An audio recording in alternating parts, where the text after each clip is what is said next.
Hello and welcome back to the AA NBA podcast. I am today's host, Aditya Shah.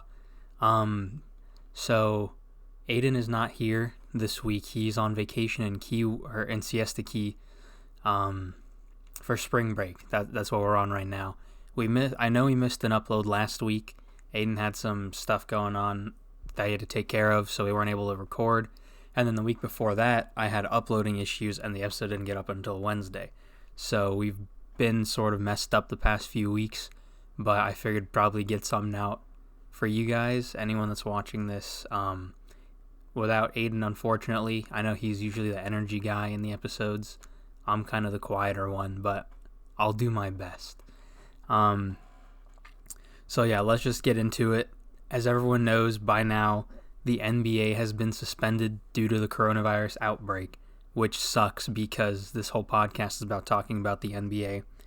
Although I can't really blame them for it because it is such a dangerous situation for really anyone involved. Maybe not as much the athletes, because it does affect older people and people with weaker immune systems, which is the opposite of an athlete.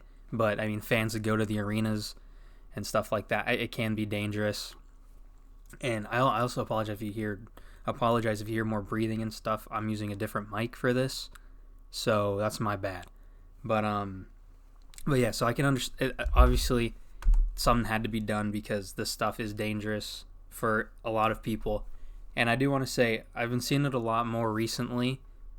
But sorry about that sound. But I want to just give some props to Adam Silver because he's like ahead of the game. As we've seen now, the NCAA's canceled all of their stuff with the tournament. And I mean, the NFL, I don't know much about. I don't know if they've canceled anything. Same with the MLB. But Adam Silver's just been ahead of the curve. He's been a hell of a commissioner, and he got it right on this one. He did exactly what needed to be done. And I also want to say a shout out to the arena workers and the players who are donating to make sure that the arena workers make their salary and they don't just stay out of work while the NBA is figuring out what to do. It is important that they get taken care of. So people like Kevin Love have donated. Giannis has donated. Zion's donated. The Warriors, Mark Cuban's, again, the Mavericks, the Pistons, like Blake Griffin has donated too. So a lot of people are just making sure these arena workers get taken care of, and it's really important. But yeah, I mean, just gotta hope the NBA gets back on track soon. Obviously, make sure everything's dealt with the coronavirus, but hopefully Canada's already working on something apparently. So hopefully it won't be too long. And also, what I don't know exactly what we're gonna do with the season because once we get back, some people have suggested just ending the season and going right into the playoffs. Some people have thought about just playing the rest of the season as if it's normal and just ending it late. And I don't know exactly what they're gonna do, but I did see that Spencer Dinwiddie tweeted or something like that, and he had a bracket style one round tournament, like the kind of like March Madness, where there's just a single elimination that could potentially work so that you don't have to delay too much. And because there are also teams specifically in the Western Conference, we touched on this in our last episode, that are like 2 games back or whatever from making the playoffs. I know the Grizzlies are the 8th seed right now, but teams like the Pelicans, the Blazers, the Kings too, like they're not too far back. So theoretically they could make a push to try and hit the playoffs. So if you stop the season and go right into the postseason, those teams have now lost about 20 games or so to try and make up for lost games. And so that would be kind of unfair to those types of teams. So I do like the idea of having a tournament, but I feel like it'd also be kind of harder to manage. And so, I mean, if with single elimination, if you have a bad game and you're out, you know what happens then. That's why series to 7 are so important in the NBA playoffs. But I don't know. I mean, obviously we've got to see what the NBA does with that. And I'm also, even though the NBA is canceled, I'll probably still go over some of the other news that's been going on since our last episode. And then just kind of go from there. I'm sure we'll probably keep doing these episodes and just find stuff to talk about.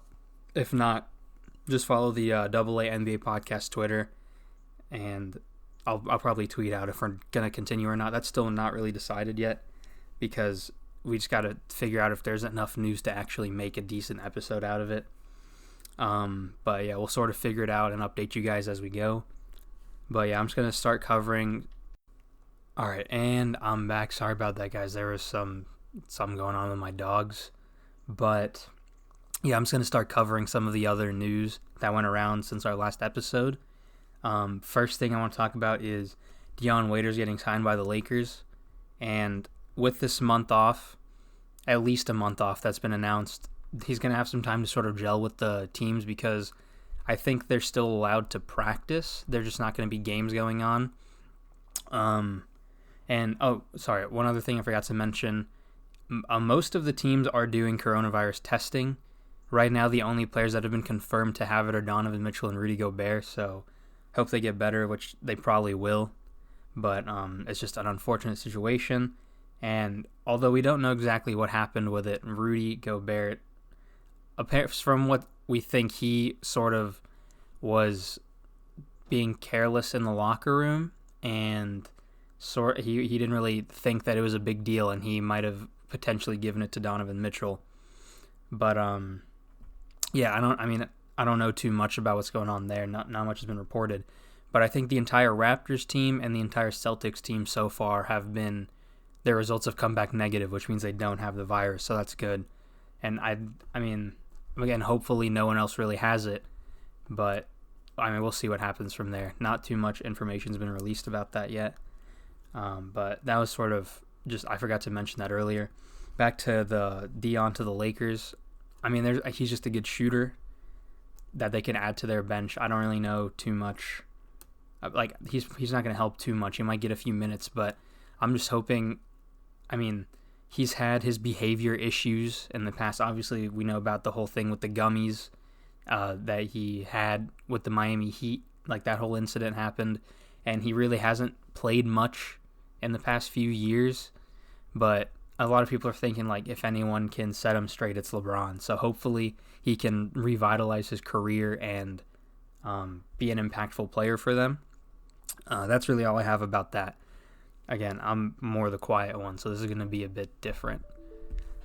But and next up, we have Kenny Atkinson being fired by the Brooklyn Nets. And from what I've seen, not too many Nets fans are upset about this, because he was more of a player development coach, and they didn't think he was really the person that could help them get to the finals and win the championship or whatever. And according to reports from Woj, I think, Kyrie Irving and Kevin Durant really didn't think Kenny Atkinson was a suitable coach to sort of lead them into the postseason and give them success. They haven't hired a replacement yet, so I'll probably wait until the offseason to do that, I'm sure. So yeah, I don't think... It really doesn't hurt. Kenny Atkinson is a great player development coach, and I think he'll find another job in the NBA. Bulls could use really anyone. As anyone who's watched this podcast knows, I do not like Jim Boylan. He's a questionable coach, and the Bulls seem really adamant on keeping him around, which I'm not the biggest fan of. But I'm sure he'll be fine. Kenny will find a job. A lot of young teams can use him. Again, he's great at player development. He just hasn't really figured out how to win in the NBA. But yeah, I think he'll be fine. Next up is Lance Stephenson possibly signing a deal with the Pacers. Now, obviously, this has come to a halt because of the league suspension. But and also he played in China, and I don't remember the exact stats, but he was playing really well there. But the CBA was also suspended, and if he wants to come back to the NBA once the season starts, he has to get clearance from the CBA to leave, which I don't think will be too big of an issue, but it should just be noted that he can't just leave whenever he wants to.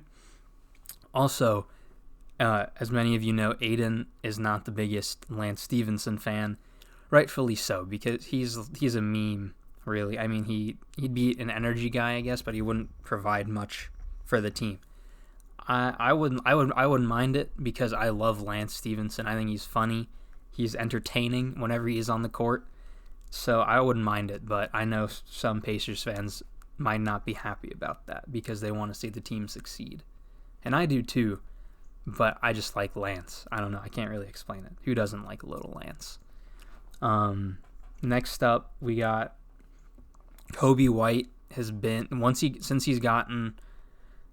Maybe not since he started, because even off the bench he's had some really good games. But in the past month or two, he's been playing really well. And just the past month alone, since the end of February, coming until now, he's had multiple 30-point, 20-point, just really big games. And the Bulls still suck. So that's unfortunate for me as a Bulls fan. But yeah, he's been one of the few bright spots for the team. There aren't that many. Him and Zach LaVine are really the only ones that I like.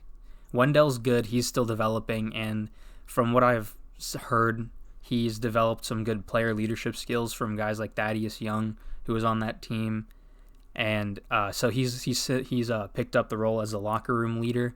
But his on-court play, while it's been good, it can still improve. And obviously this whole team is still really young, but they've also not been great. Lauri Markkanen just came back for a few games from his injury, and he looked iffy in those. He hasn't really taken the jump that a lot of people have expected from him.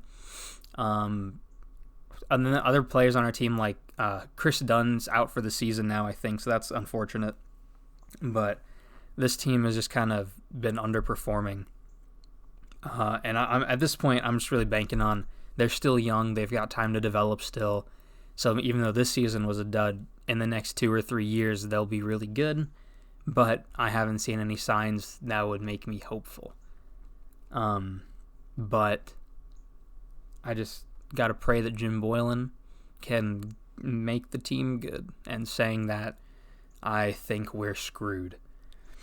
But that's enough about the Bulls. I don't want to start crying. And I guess I can cover the MVP race next.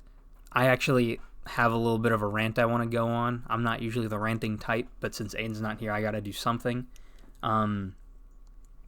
So basically, up until the past week or so, week and a half, whatever, Giannis has been the favorite for MVP.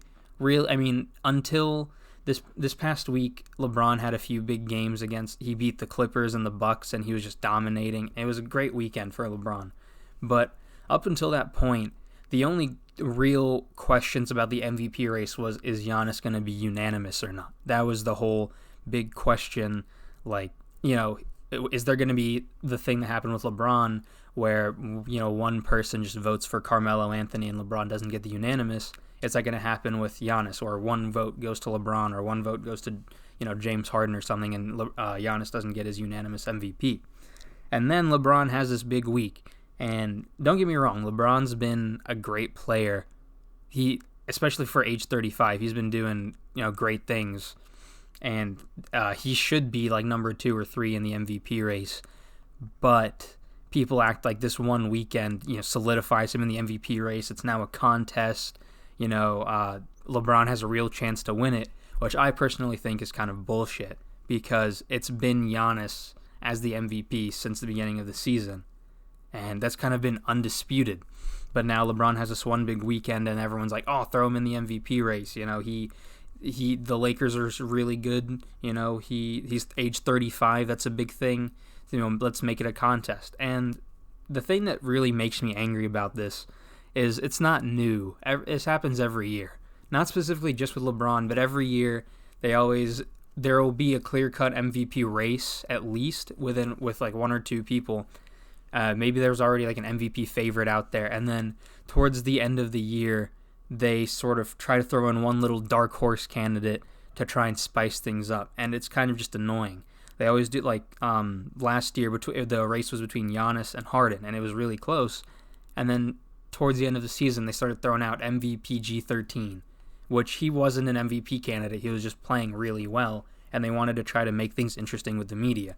But obviously everyone knew that he wasn't a real MVP candidate. The problem with this, I think, is so for anyone that doesn't know, I'm not the biggest LeBron fan because I'm a fan of an Eastern Conference team, and he kind of made the Eastern Conference's bitch for 15 years. So I'm not the biggest LeBron fan, but let's face it, LeBron fans, the whole media really is just LeBron, right? Like ESPN, Bleacher Report, all these, it's a running joke. Like, what did LeBron eat for breakfast? What did Zion eat for breakfast this morning? And it's just kind of annoying because knowing how many people watch shows like First Take and Undisputed and all these types of shows out there, and some people are actually influenced by stuff like that. Instead of, obviously I'm in high school, so I have time to watch NBA games, analyze stuff to the best of my ability, and you guys can decide if I'm good at that or not. But there are people out there that don't have the time to, actually devote time out of their day to the NBA. So then, maybe while they're doing work or whatever, they'll listen to shows like First Take on the TV or whatever while they're working, and that's sort of where they get opinions from. Maybe not where they get their opinions from, but that sort of stuff stays in your brain, and they sort of think back to, Stephen A. Smith and Max Kellerman said LeBron's really making a push for the MVP race. He had this really big week, and that's kind of, it's more recent, so it's in your brain more. So knowing how the NBA works and how much love LeBron gets, and obviously he does have his fair share of haters as well. I think every superstar has that. But the general media really favors LeBron. So having the fact now with the fact that it's no longer is Giannis unanimous, is LeBron going to potentially win it and take it from Giannis. Having that sort of narrative out there makes it so that there is an actual chance that LeBron could take the MVP. I don't think it's very likely because I think there are a lot of people that do know what they're talking about out there. And I'm not saying that people from ESPN and stuff don't know what they're talking about. Obviously, they're trying to make storylines, and I don't think any of them actually think LeBron's the MVP. They're just trying to get their ratings up. But there are people out there that probably do think LeBron is the MVP right now, which is worrying. But I still think Giannis will get it, but it is just kind of annoying that the media always sort of pitches out these random dark horse candidates at the end of the year to try and spice things up, and LeBron can have one big week. And again, not saying he's had a bad season or whatever. He's been great. He's been number 2 or 3 in MVP voting, in my opinion, since the start of the season. But one big weekend where he played well, don't get me wrong, he played great, and he did shut down, him and the Lakers did manage to slow Giannis down, basically shut him down in that game.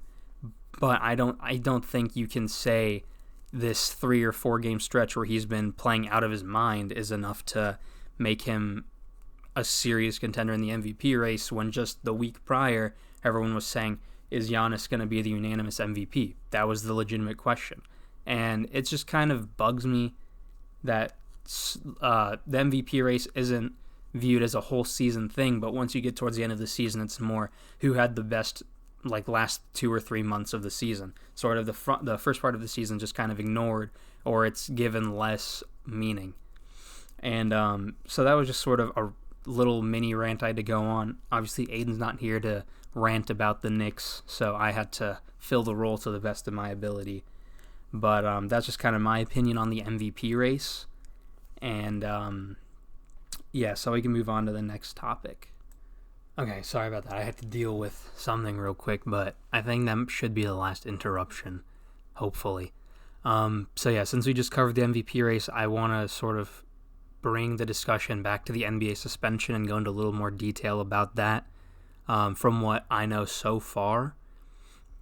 So from what we know, the NBA will be suspended for at least 30 days, possibly more than that, depending on what's going on with the coronavirus. And again, as we know right now, the only players that are infected are Donovan Mitchell and Rudy Gobert. And apparently, this is all according to Woj. Basically, the Utah Jazz are not happy with Rudy Gobert, and I wouldn't be either because he was being careless. There's that video that went viral of him grabbing all the microphones, treating the coronavirus like a joke, and apparently he was doing that same sort of stuff in the locker room with the Jazz, like the players. He was grabbing everyone's things, sort of making a big joke out of everything, and eventually he gave the coronavirus to someone else, his teammate Donovan Mitchell. And it's not known specifically how Gobert got the virus. A lot of people think it might have been from when he grabbed all those microphones. There's a possibility he got it from a fan in Boston. We don't really know, but it is still really irresponsible of him to sort of treat it like a joke when it's something so serious. And even though he potentially won't be super affected by it because he's a healthy individual, he's an athlete, right? So he's healthy, he's got a strong immune system, he's not old by any means, like 26 or 27, but he can still be a carrier. So if in the games that he didn't know he had it, he could have potentially transmitted it to someone else, and then that person goes home and their grandma's living at home or something, and their grandma can get the virus. And obviously obviously that probably didn't happen, but I mean, if he didn't get tested and they didn't know he had it, he would have just kept playing. And again, luckily, so far, no other player that we know of has it yet, but it potentially could have been worse if he didn't get tested before that OKC game. And so yeah, that I feel like just was really irresponsible, but he's publicly apologized. He's probably privately apologized to his teammates a million times. He's donated $500K to arena workers and staff for the Jazz. So I think he is trying to make things right. I think he knows what he did was wrong. And again, obviously this is all just what I think. I'm not in the mind of Rudy Gobert. You know, if you're watching this, Rudy, you want to come on to the podcast, do an interview, we'd be down.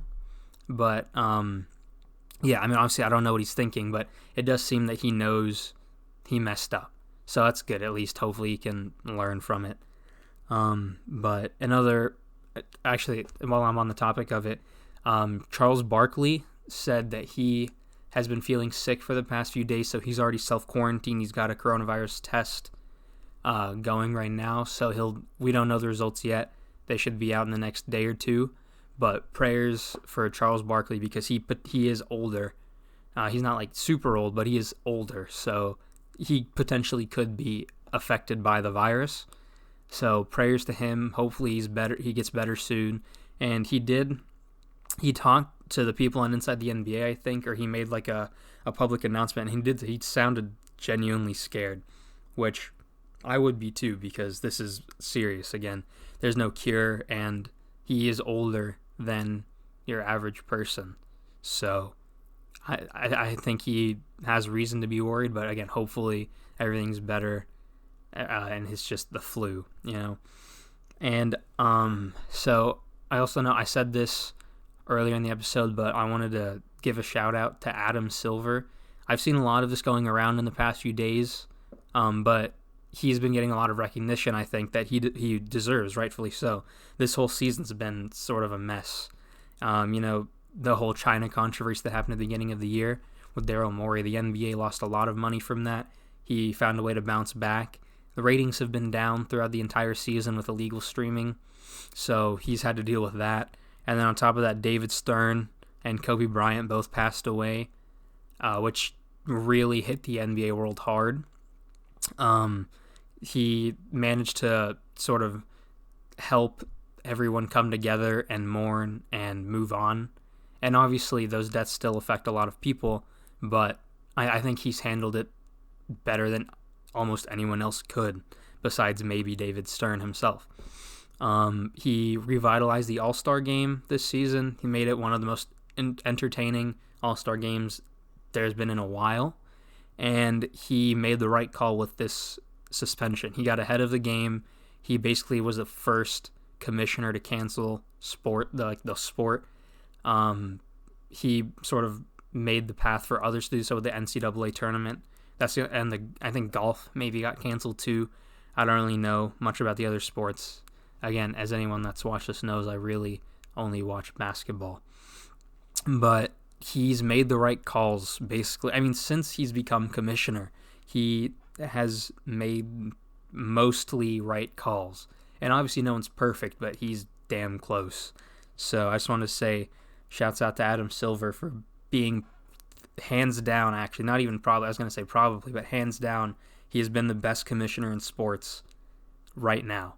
And so I mean, I don't know too much about how the NBA is like monetarily going to be affected by the suspension, but it's got to be negative. So a lot of thought had to have gone into making this and the decision. And I think, from what I know, there was a board of governors meeting that day, which for people that don't know, that means just the owners met up and talked about what they were going to do about the virus. And I think the general consensus at the time was we're going to have games played with no fans for now.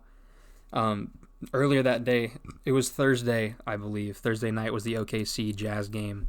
But earlier that day, they had the meeting, and I think, everyone was thinking, just play it with very limited attendance in the arenas, make it just players, workers. It's like everyone that just has to be there, but no fans are going to be there. They're going to play in empty arenas. I think that was the plan. But once it came out that Rudy Gobert had the virus and potentially more people on the Jazz could have had it, he made this, I think it was almost instantaneous. He made the decision to suspend the season and just go from there. Don't take any more risks, which, again, was the right call, I think. So, again, shouts out to Adam Silver. That's really all I have for this episode. I know we missed quite a while, but we hopefully can continue to make these episodes.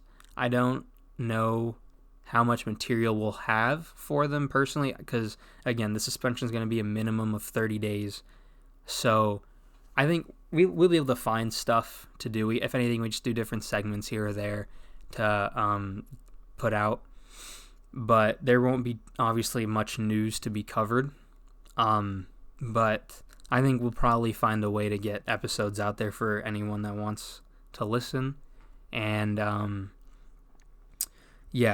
follow the Twitter page. It'll be in the description, and I'll probably put updates on there. I haven't really used it too much, but now I'll probably put up updates for if we're going to potentially cancel a week if we just don't have anything to talk about.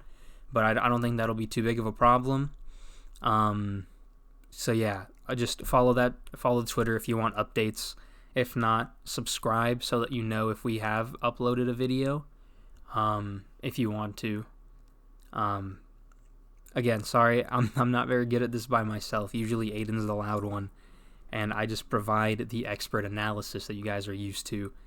But yeah, I mean, I think that's all I got for this episode. Thanks for watching if you made it this far. I know it's probably pretty boring just hearing my voice.